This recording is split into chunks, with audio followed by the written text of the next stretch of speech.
नमस्कार। Online classes में आपका स्वागत है। हम ऑनलाइन शिक्षा के दौरान बीए सेकेंड ईयर का फर्स्ट पेपर कर रहे थे, आधुनिक काव्य में हम कल अज्ञे कर रहे थे।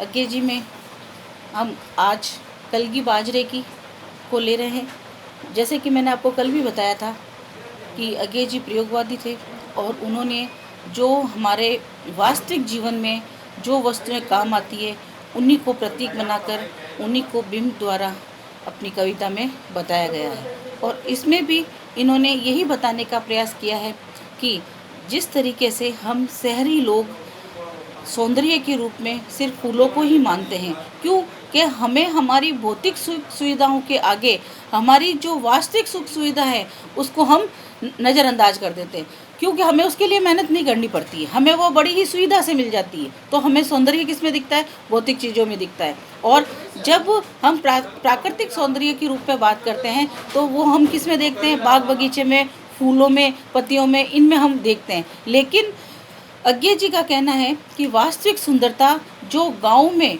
जो हम किसानों के द्वारा जो उगाए गए धान है उसमें प्राकृतिक सौंदर्य है। तो उसी के अंतर्गत उन्होंने लेते हुए ये बताया है कि जो बाजरा है और बाजरे की भी जो खिलती हुई कलगी है वह सुंदरता का प्रतीक है। वह उससे फूल से भी ज़्यादा सुंदर है। वो देखो दिखने में भी सुंदर है और हमारी आवश्यकताओं को पूर्ति करने के लिए भी हर संभव प्रयास रहता है। तो उसी प्रकार उन्होंने ये बताया है कि जैसे कलगी हमारे सामाजिक संस्कारों के अनुसार सुंदरता का प्रतीक माना जाता है। पशुओं में देखा जाए तो मोर में और मुर्गे में कलगी होती है जो उसकी सुंदरता का प्रतीक है। और उसी प्रकार जब हमारे यहाँ शादी ब्याह होते हैं और दूल्हे को सजाया जाता है तो दूल्हे के भी सिर पर साफे में कलगी लगाई जाती है, वो उसकी सुंदरता का प्रतीक है। तो उसी सुंदरता के प्रतीक में बाजरे का जो नया जो फल उग रहा है उसकी जो सुंदरता है उसको यहाँ पर सुंदरता की ओर दर्शाया गया है। और उन्होंने शहरी लोगों का ध्यान उस बाजरे की कलगी की ओर आकर्षित करने का प्रयत्न किया है। तो कलगी बाजरे की, हरी बिछली घास डोलती कलगी छरहरी बाजरे की।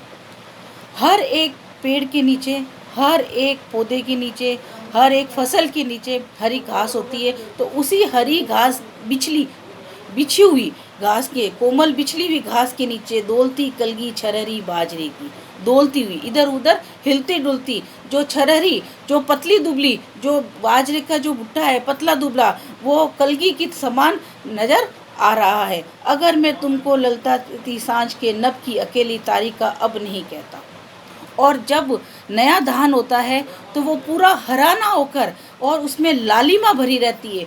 तो कवि ये कहना चाहता है कि अगर मैं तुम्हें जिस तरीके से जो सांझ ढलती है और सांझ ढलते समय जब प्राकृतिक सौंदर्य के रूप में उस सूर्य की लाल लालिमा चारों तरफ फैल जाती है और वो बड़ी ही अच्छी प्रतीत होती है, उसी के भांति वो कलगी बाजरे की भी उसी तरह लग रही है जैसे कि सांझ के समय सूर्य अपनी लालिमा फैलाए हुए है, उसी प्रकार वह कलगी अपने लालिमा की सुंदरता फैला रही है। अकेली तारिका अब नहीं कहता, अकेली तारिका। और उस शाम के समय जब अकेला एक तारा नजर आता है और उसी प्रकार उस कलगी बाजरे की को अकेली तारिका का रूप दिया गया है।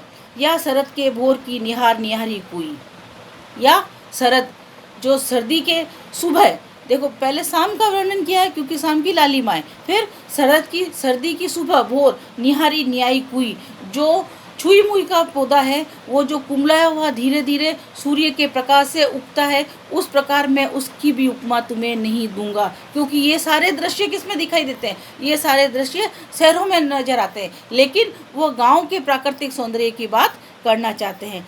टटकी कली चंपे की वगैरह तो, और या अध किली, टटकी मतलब अध खिली, मतलब जो पूरी खिली नहीं है, अध खिली जो पुष्प है जिसको अभी कली का नाम दिया है, मैं उस कली का नाम भी तुम्हें नहीं दूंगा। नहीं कारण कि मेरा हृदय उथला या कि सुना है। कवि कहता है कि मैं नहीं जानता हूँ कि मेरा जो हृदय है वो उथला है, उथला या मेरे हृदय में कुछ उथल पुथल हो रही है या मेरे हृदय में कोई सूनापन है, ये मैं नहीं जानता। या कि मेरा प्यार मेला है। या हो सकता है कि मेरा प्यार मेला यानी कि मेरी जो सोच है उसमें कुछ मेलापन, उसमें कुछ दुष्परिणाम आ गए हैं कि मुझे सिर्फ शहरी सौंदर्य दिखती है, मुझे गांव की सुंदरता नहीं दिखती, बल्कि केवल यही ये उपमान मेले हो गए हैं। या हो सकता है, कवि कहते हैं कि हो सकता है कि ये जो मैं उपमान दे रहा हूँ, उपमा, किसी की वस्तु के उपमा देना, उपमान मेले हो गए हैं। या जो ये उपमान दिए जा रहे हैं ये मेले हो गए कि जैसे मैं सुंदरता के रूप में बाजरे की कलगी को ले रहा हूँ, तो इस प्रकार हम इस तरीके के उपमान ले रहे हैं, तो हो सकता है ये उपमान मेले हो गए हैं। देवता इन प्रतीकों के कर गए कूच, और लगता है कि जो मैं ये उपमा दे रहा हूँ उनके भी, देवता भी इन प्रतीकों के, क्योंकि देवताओं को भी जब जिक्र आता है तो देवताओं की भी जब उपमा दी जाती है तो फूलों से दी जाती है, पुष्पों से दी जाती है, कलियों से दी जाती है, लेकिन इस तरीके की कोई धान की उपमा नहीं दी जाती। तो ऐसा प्रतीक होता है कि देवता भी इन प्रतीकों से अब कूच कर चुके हैं, यानी कि इनसे दूर भाग चुके हैं। कभी बासन अधिक घिसने से मुल्ला भी छूट जाता है। कितना अच्छा उदाहरण दिया है अज्ञे जी ने। अज्ञे जी कह रहे हैं कि जिस तरीके से एक बर्तन को भी बार बार हम जब मांजते हैं, बार बार उसको घसते हैं, तो उसका मुल्ला, उसका जो पीलापन है वो भी छूट जाता है। पीले बर्तन होते हैं, पीले बर्तनों को बार बार आप मांजोगे पीतल के बर्तन को, तो क्या होगा, उसकी जो चमक है वो ख़त्म हो जाएगी, उसका जो सुनहरापन है वह ख़त्म हो जाएगा। इसी प्रकार जब हम बार बार इस तरीके से नए उपमाओं को लेंगे, तो इस तरीके की जो हमारे ग्रामीण उपमा है, जो हमारे वास्तविक आवश्यकता को पूर्ति करने वाली उपमा है, वो धीरे धीरे पीछे छूटती जाएगी, लोग धीरे धीरे उन्हें भूलते जाएंगे। मगर क्या तुम नहीं पहचान पाओगी? लेकिन क्या हे व्यक्ति, हे सामाजिक, क्या आप उन्हें भूल जाओगे, उन्हें वापस पहचान नहीं पाओगे? तुम्हारे रूप के तुम हो निकट हो इसी जादू के, निजी किसी सहज गहरे बोध से, किस प्यार से मैं कह रहा हूँ, अगर यह कहूँ बिजली घास की हो तुम। लेकिन क्या अगर किसी उपमान में कोई काम में नहीं ले, कोई याद नहीं करे, तो क्या उस कलगी बाजरी का अस्तित्व मिट जाएगा? क्या वो अपने आप को भूल जाएगी? नहीं।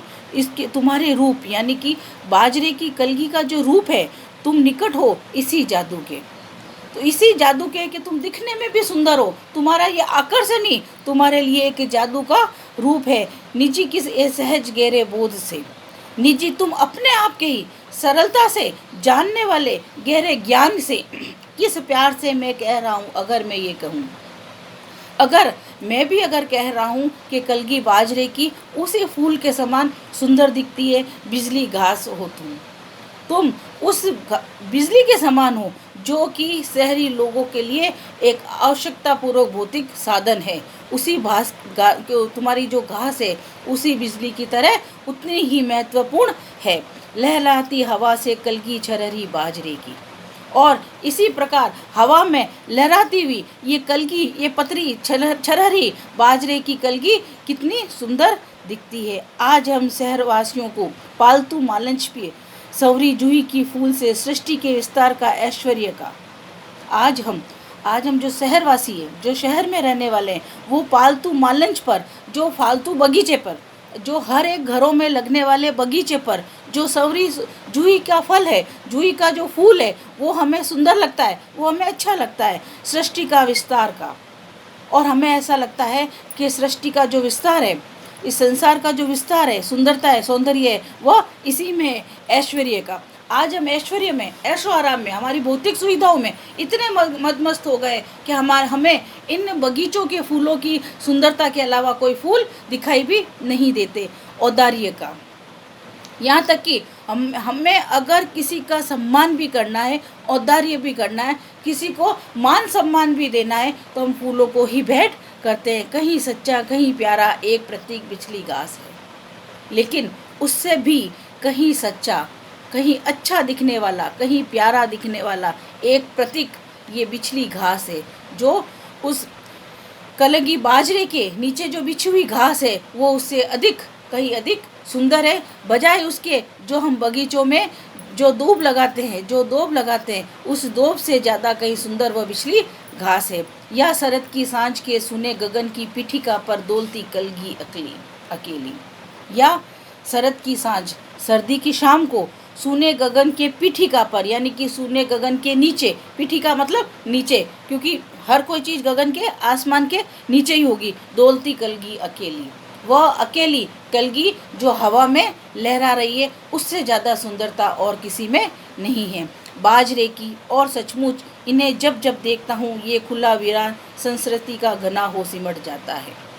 और कवि कहता है कि बाजरे की इस कलगी को मैं देखता हूँ तो सच में ही, वास्तव में ही, मैं जब इन्हें देखता हूँ ये खुले वीरान, खुले मैदान के नीचे अकेले वीरान, आसपास खेतों में कोई भी नहीं, सुनसान जगह पर घना सिमट आता हूँ। मैं इसकी ओर और अधिक ज़्यादा सिमट जाता हूँ, इसकी ओर और ज़्यादा आकर्षित हो जाता हूँ और मैं एकांत होता हूँ। और मुझे ऐसा लगता है कि जिस प्रकार ये जो बाजरे की कलगी को सब लोग जो भूल चुके हैं, इसकी सुंदरता को भूल चुके हैं, उसी प्रकार में आज मैं भी अकेला रह गया हूँ। मुझे भी धीरे धीरे इसी प्रकार लोग भूलते चले जाएंगे। तो इस तरीके से उन्होंने इस कलगी बाजरे की कविता के द्वारा ये बताया गया है कि जो वास्तविक सुंदरता है वो हमारी भौतिक सुख सुविधाओं को पूरा करने वाला नहीं है। हमारी आँखों को जो अच्छा लग रहा है, आँखों को जो सौंदर्य लग रहा है, वो वास्तव में सुंदर नहीं है, बल्कि सुंदरता उसमें भी है जिसको कि हम आज भूल चुके हैं, और जबकि वास्तव में वह हमारी मूलभूत आवश्यकताओं को पूरी करता है।